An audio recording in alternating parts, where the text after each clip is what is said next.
Bienvenue sur la chaîne Le Fruit de la Vigne.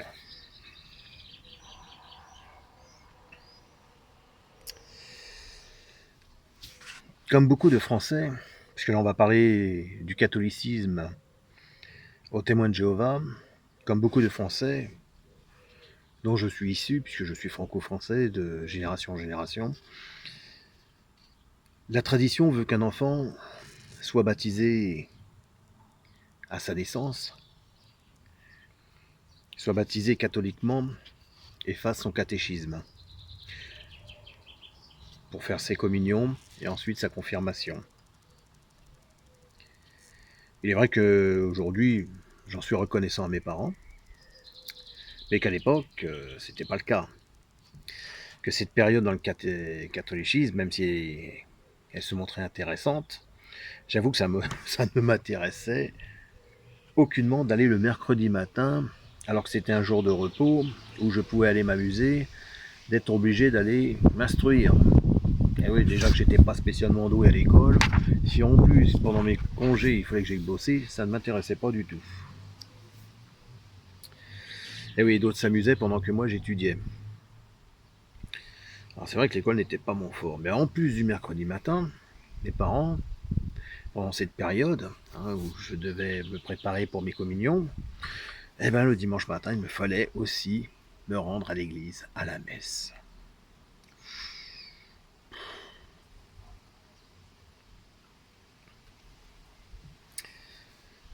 Il faut dire que mes parents n'étaient pas un exemple d'exemplarité pour ce qui est de la régularité d'aller à l'église. Bien sûr, ils y allaient de temps à autre, quand c'était pour des baptêmes, un mariage, un enterrement.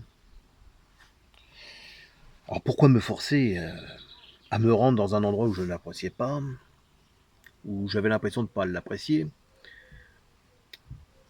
Et pourquoi également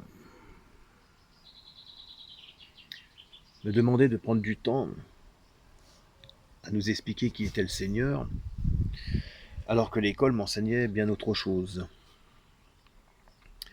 Effectivement, si toi tu es un ex-témoin de Jéhovah,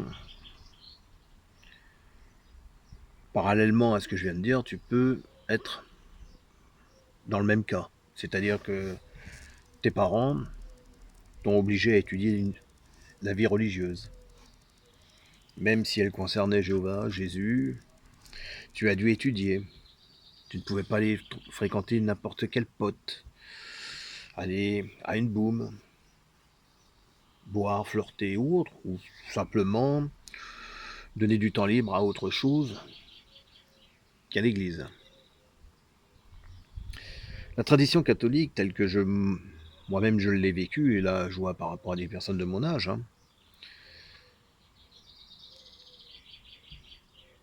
n'était pas un intérêt qui concernait la croyance. D'ailleurs, j'ai jamais considéré que la tradition nous demandait de devenir croyant. L'évangile donne aux chrétiens une obligation de savoir. Tu devras savoir qui je suis. En fait, c'est même voir le judaïsme. Le but de la vie et le besoin d'un but, franchement, apparaît lorsque nous nous laissons piéger dans notre structure psychologique et non dans notre processus de vie qui fonctionne à partir de données limitées. Comme chaque dimanche où j'allais à la messe, puisque Jésus avait donné sa vie pour moi, c'est ce que disait le prêtre, donc il me fallait rendre un petit peu la monnaie. Et oui, Dieu a tellement aimé le monde, mais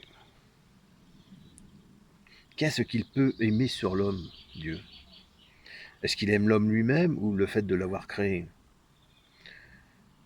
Qu'est-ce qu'il en pense? Qu'est-ce qu'il dit? Est-ce qu'il a espoir pour l'homme ou pour la création de l'homme? Par exemple, si moi j'ai une poupée que j'ai confectionnée et qu'elle est abîmée, si elle est trop abîmée, je la jette. Puisqu'on ne peut pas coudre un bon vêtement sur du mauvais. C'est impossible de raccommoder. Donc quand j'ai eu l'âge de prendre mes propres décisions, j'ai dit bye bye. Bye bye à l'église. Sérieux, quand tu sais que la République, en tout cas les gouvernements républicains, te bercent dans la haine, c'est vraiment dans la haine du catholicisme, faut pas se leurrer. où on te raconte que tu n'as pas d'histoire.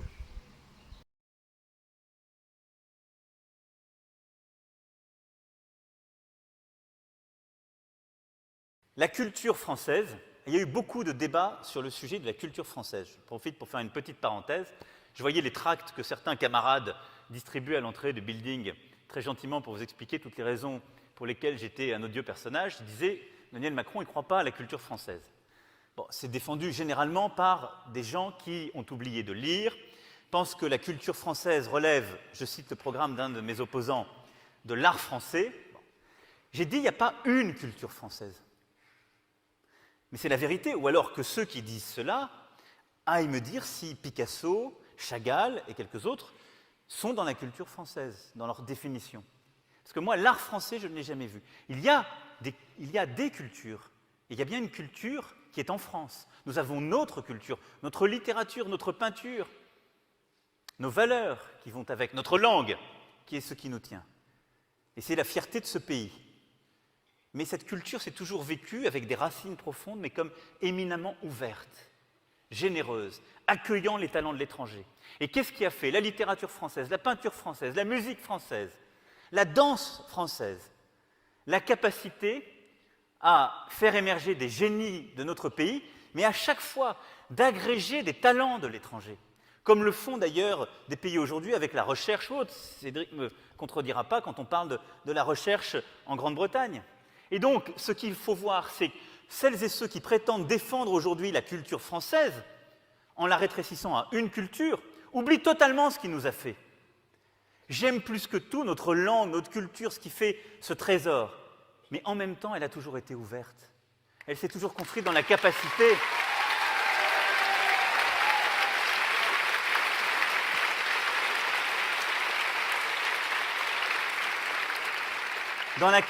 à en agréger d'autres, à faire venir les talents d'ailleurs, à faire que des jeunes ou moins jeunes qui venaient de partout ailleurs en Europe ou dans le reste du monde, eh bien, devenaient constitutifs de la culture française. En fait, si, t'as une histoire, mais t'as un méchant. L'époque des rois, c'était la torture, la méchanceté, les conquêtes. D'ailleurs, quand tu demandes à une personne, même si elle a très très peu de connaissances historiques, on lui a mis en pointe le massacre de la Sainte-Barthélemy, où les catholiques ont massacré, qui est inexact, mais c'est comme ça qu'on l'a enseigné, que la République nous a enseigné cela.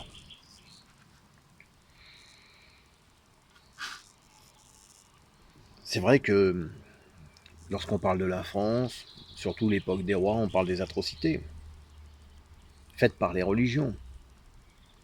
Et puis du coup, bah toi tu ne veux plus devenir religieux, tu préfères devenir athée. J'ai appris que l'époque des rois fut une horreur, que les lumières sont arrivées, nous ont éclairés. Magnifique. À un moment donné, je vais revenir sur le fait que Dieu a donné son Fils et que je suis devenu croyant. Mais c'est vrai que du coup, tu te dis, comme tu es dans le monde méchant, comment tu peux sortir d'un monde dans lequel toi tu vis? Le fait même d'être européen fait de toi déjà quelqu'un de méchant et satanique. Tu vois? Effectivement. Tu découvres que tu es franco-français, que tu colonises, en tout cas tes aïeuls, qu'ils ont torturé, pratiqué, participé à des génocides, à tout ça, et que toi, tu es issu de ces gens-là. Tu mérites même pas de vivre, à la limite. Toi, tu es un ouvrier, non, tu n'es même pas un ouvrier, tu mériterais même pas de vivre.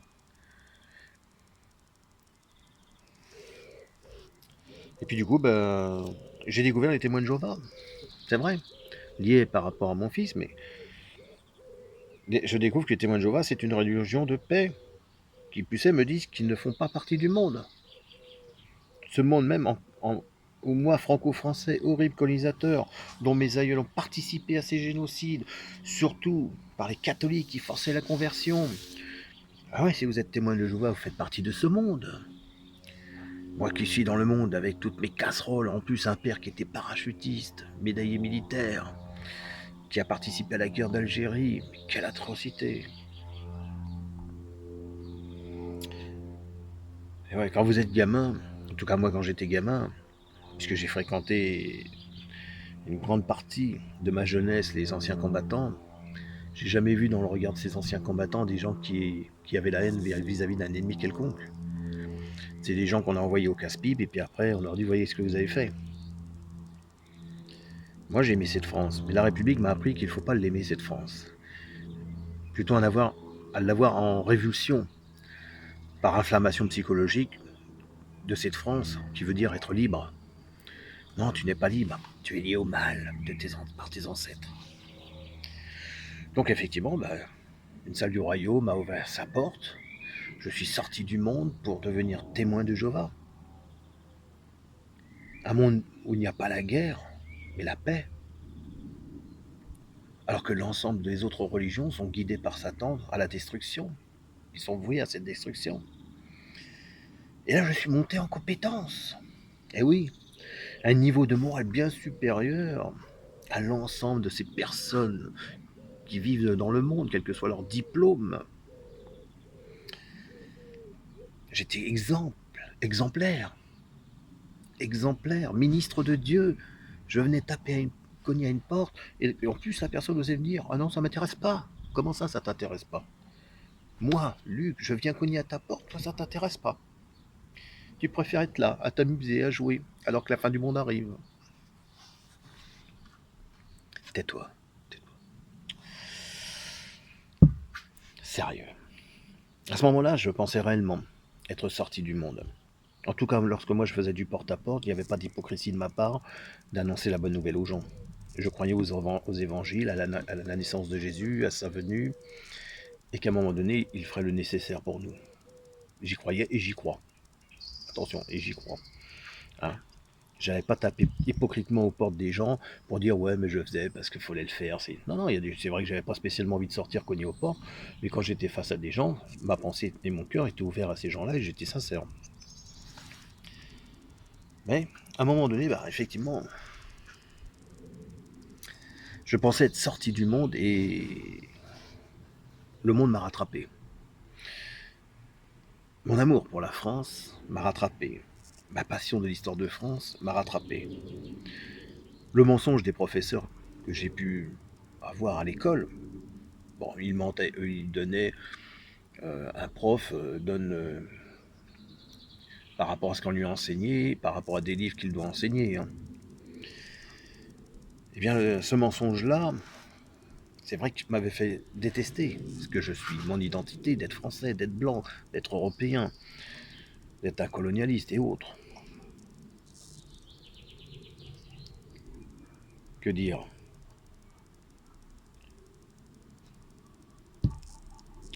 J'ai continué dans l'organisation des témoins de Jéhovah, et lorsque je l'ai quitté, j'ai quitté en comprenant ce qu'on m'avait inculqué.